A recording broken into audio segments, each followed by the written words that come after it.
Pablo the polar bear was like every other polar bear, having fun in the snow, in the woods, leaving around his bear prints. But there was one day that he started to realize that the snow is slowly disappearing. Whatever's gonna happen, Pablo thought.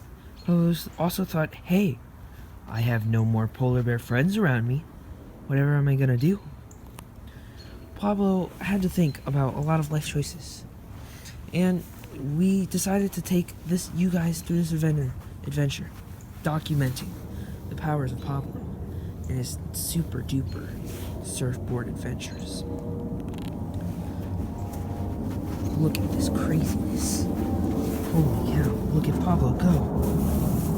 Through the snow, skating around. He skates so well. Pablo, what are you doing now? Oh God, Pablo. Look at him, prancing through. Look, he might have spotted some prey. There's a seal. He dives on the seal. The seal is dead. Pablo has killed the seal. But still, Pablo has no friends, because Pablo has realized global warming is attacking. And you may think that this is just a boring excuse in me just playing around with stuffed animals, but you were wrong. This isn't a stuffed animal, this is a wild game. But this is all based off of Walt Disney and the fact that he made nature documentaries, inspired possibly off Bambi. And he won. He has the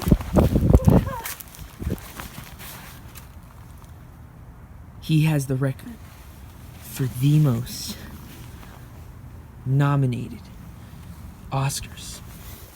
He still holds this record to this day in movies. And you know what he did for our generation? He did so much in solving whatever the problems we needed, whatever issues we had to face.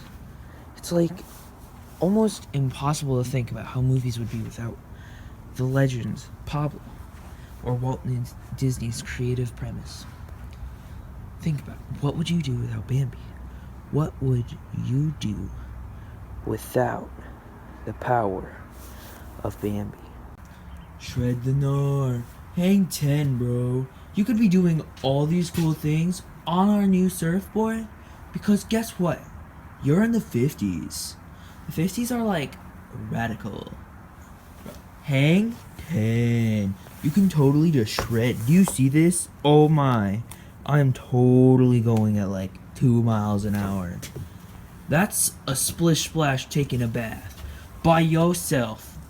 An easy, super duper waveboard today.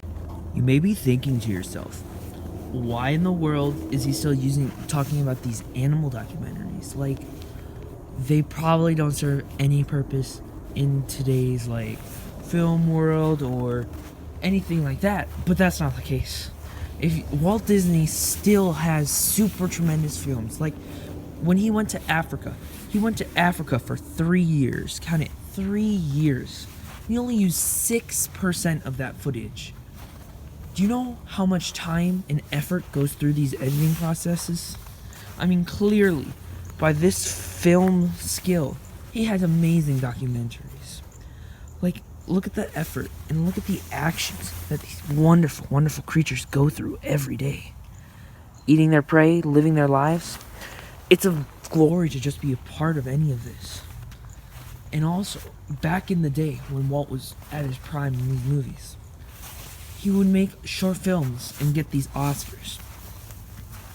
And one of them was about these seals, where he went to Alaska, and he knew that crazy stuff is happening all the time. Population is going down, and we need to save the animals. But what he did, he went to Alaska.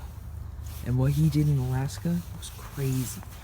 His producing company said, oh, people wouldn't want to see this. But you know what he did? He asked his good old pal. He was like, yo, Johnny, can you produce this movie? Johnny said, yeah, I'll produce it for you. And Walt got it produced just long enough so he could be nominated for the award. And you know what? He got the award because he's Walt Disney. And Walt, in his speech, he said, go take this award and bang it over the RTK's head. That was the company name. It was crazy. Walt's a god. He's a genius. And he's a legend to us all.